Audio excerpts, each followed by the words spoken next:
Spring sprint for regulatory clarity 2.0 is about to begin. And I say 2.0 because last year, by the way, when people are coming in here, don't forget to like, subscribe.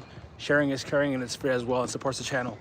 So last year, 2025, we had spring sprint for regulatory clarity, which was a period between about March, April until June, the end of actual spring, where SEC, the U.S. Securities and Exchange Commission at that time, tried to lay out a framework, a simple framework for the future, which is now, at the time, that would basically say, we are going to have as much regulatory clarity as we can before we start passing these bills. And then, as many people know, last summer we had the Genius Act passed and signed, and the current Crypto Clarity Act market structure bill is still in the Senate somehow.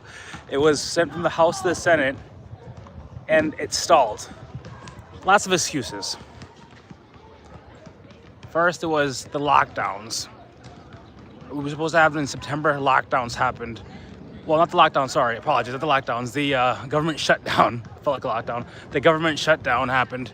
Lasted from September to like mid-November, or I forget, like right after election. What a coincidence, right? And then they said that we were going to have it before Thanksgiving, then December, and now we're here. We had the markup happen this past January 27th, I believe it was, and it didn't go through. Why didn't it go through? Because Brian Armstrong said this is a bad bill. And a lot of us didn't know what was happening, and we were like, pass it anyway, we'll fix it later. But we realized that they were trying to kill DeFi and stablecoin yields, which is not good. That's one of the reasons why we crypto.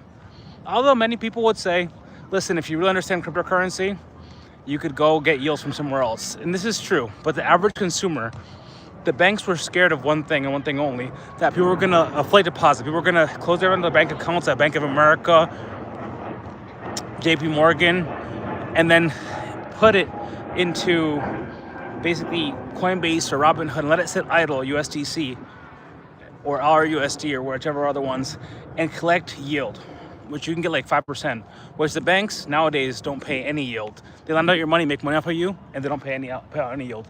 However, yesterday was the first day of spring. What a coincidence. And at the same time, we got an announcement, well, two announcements. The first announcement was earlier in the day that Senator Tim Scott deadline seemed to have been upheld. The White House and U.S. senators, the banking committee, decided that they have found a conclusion to the main piece of the yield debate. We're not sure yet. That's keeping the bill from progressing through the committee stage, the markup, then a general Senate House vote, and then finally the House Representatives and President Trump's desk for signing. That was the first piece of news. The second piece of news, which was even bigger, a lot of people missed it, was at 5:13 p.m. or 4:13, well, a little bit after the stock market closed, President Trump tweeted that they're finally going to begin to wind down the situation in Iran. For many of you that have been here for a while, know me, I honestly do think that one of the things holding up to the crypto market, besides the crypto structure bill, market structure bill rather, is the fact that we had the cloud of Iran hanging over us since like last June or July, when President Trump and Pete Hegseth, Secretary Hegseth and Secretary Marco Rubio decided to basically strategically bomb certain places that they thought that Iran was hiding missiles, nuclear weapons or warheads or whatever. So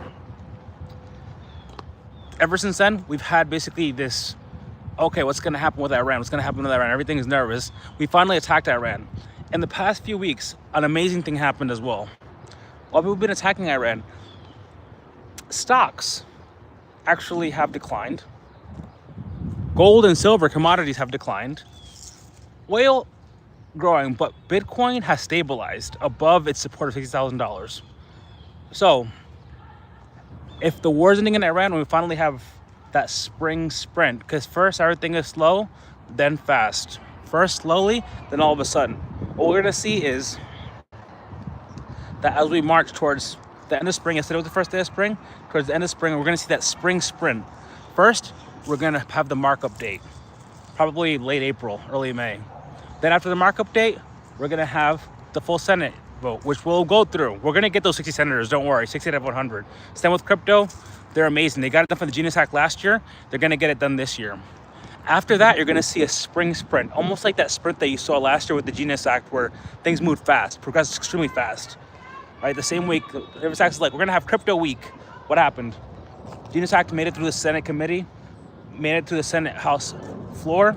Then we sent it to the House. The House voted on it. They had like a week where they debated things. Congressman Waters, oh, we have to support CBDC because China's supporting it.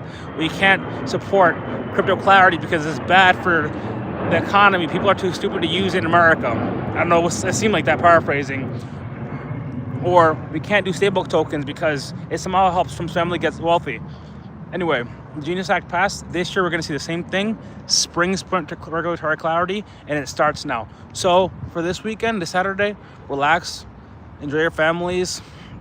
But remember, not financial advice, do your own research. But my suggestion is this. Get ready to, again, do your own research. DCA into top tier projects that will benefit. I can't tell you what to buy. I'm not a financial advisor, but again, the Rails, the Tron, not necessarily saying I like these projects or not. The Trons of the world, the Ethereums of the world, the Solana of the world, where you can create cryptocurrencies that are stable tokens rather.